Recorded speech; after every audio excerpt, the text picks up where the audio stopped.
Assalamualaikum. Kami dari kelompok 8 akan membahas tentang salah satu dari 3 kecenderungan epistemologi Islam, yaitu epistemologi Burhani. Sebelumnya, pembahasan ini akan dibahas oleh saya, Salsa Limatul Aulia, dan juga 2 rekan saya, yaitu Juliani dan Amalia Yasmin Lutfiyah.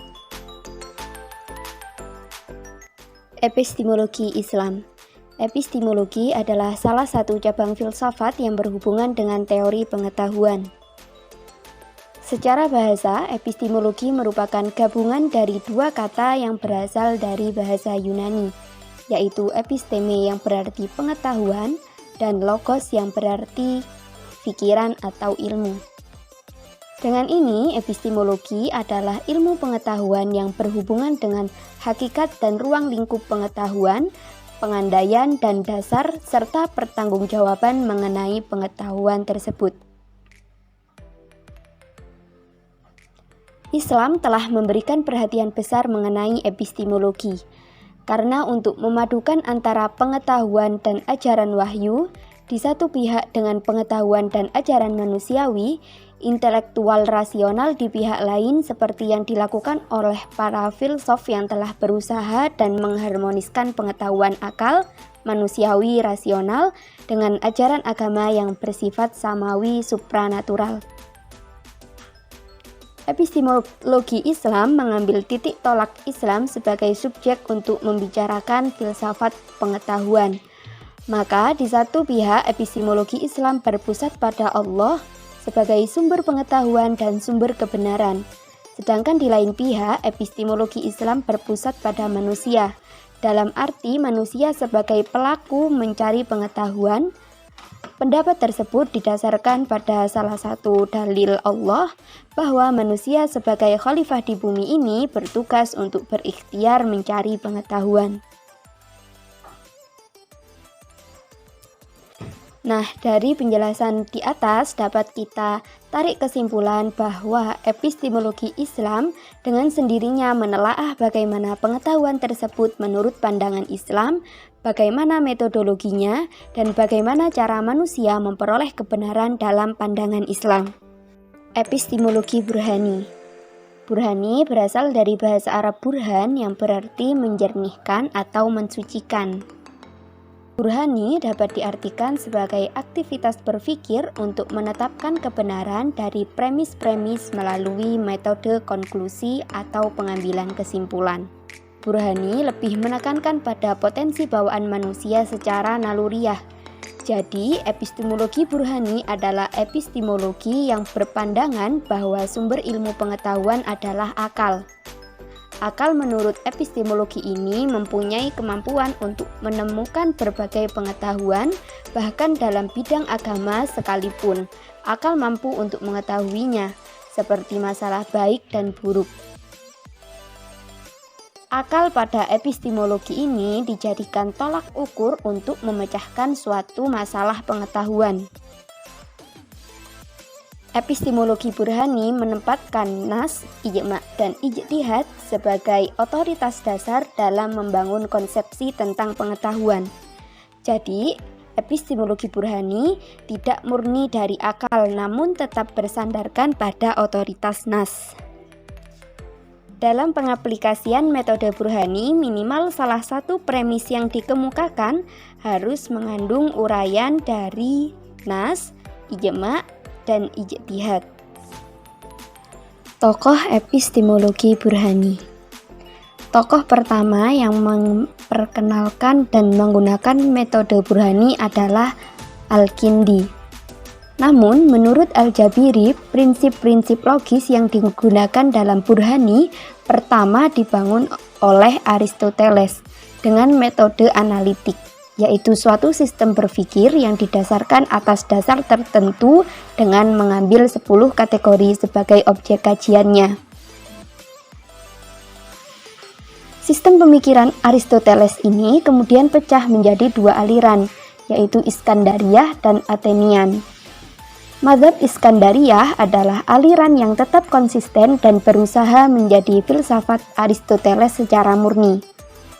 Sedangkan mazhab Athenian adalah aliran yang mencoba menggabungkan antara pemikiran Aristoteles dengan pemikiran lainnya, khususnya Plato dan Plotinus, yang banyak mengajarkan filsafat Neoplatonis.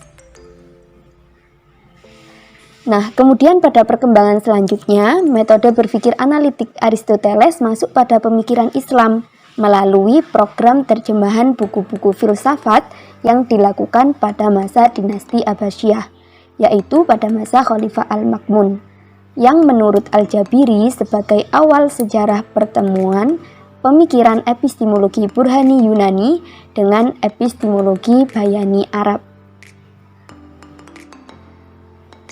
Setelah ini baru masuk pada tokoh pertama yang memperkenalkan dan menggunakan metode Burhani, yaitu Al-Kindi dalam kitabnya Al-Falsafat Al-Ula yang dipersembahkan untuk Khalifah Al-Mu'tasim.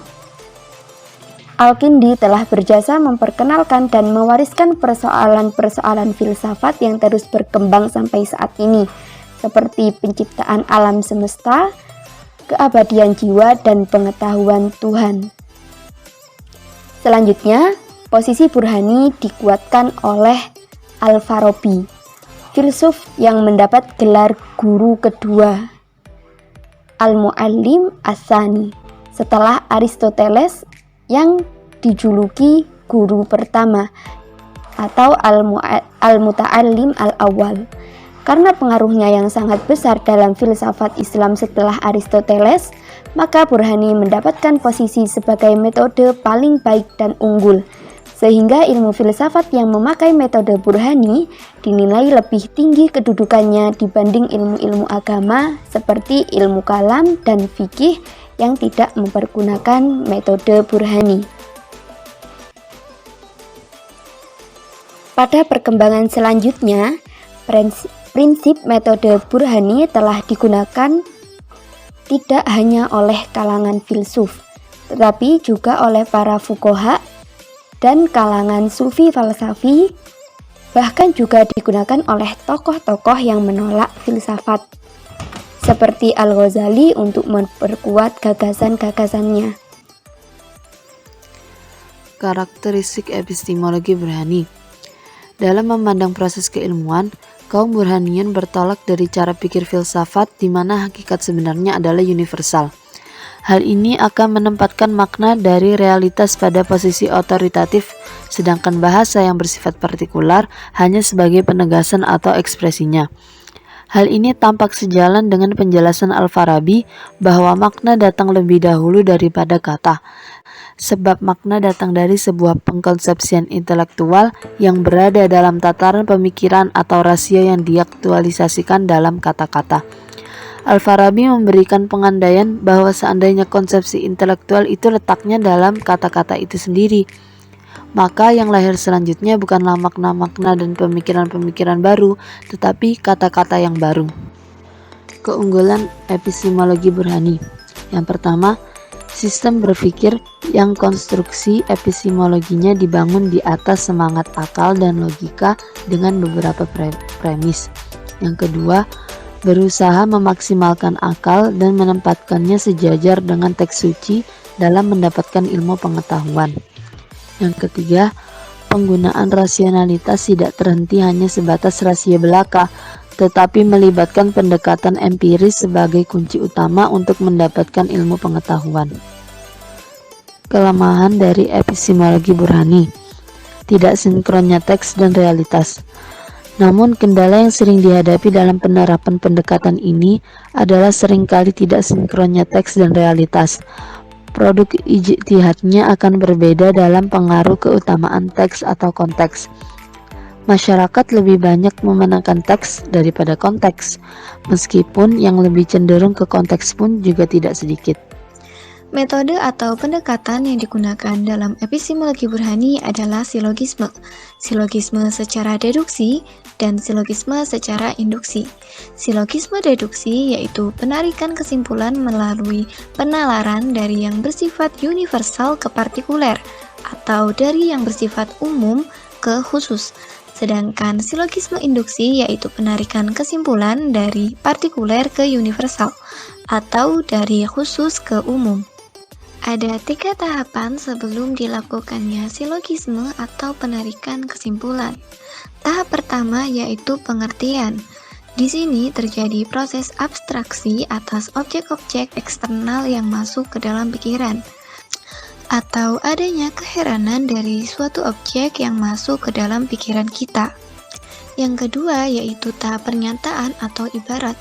Di sini terjadi proses pembentukan kalimat proposisi yang memuat subjek dan predikat serta adanya relasi atau hubungan keduanya.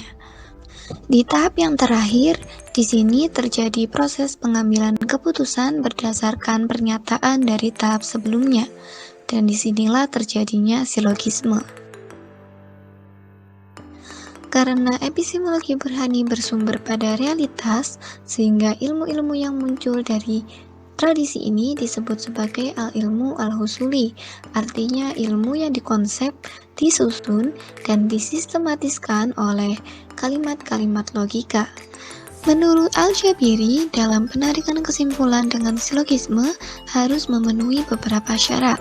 Yang pertama yaitu mengetahui latar belakang dari penyusunan premis. Yang kedua, adanya konsistensi logis antara alasan dan kesimpulan. Dan yang ketiga, yaitu kesimpulan yang diambil harus bersifat pasti dan benar. Sampai di sini pembahasan epistemologi burhani oleh kelompok kami. Mohon maaf apabila ada salah kata atau kalimat yang menyinggung pada pembahasan kali ini.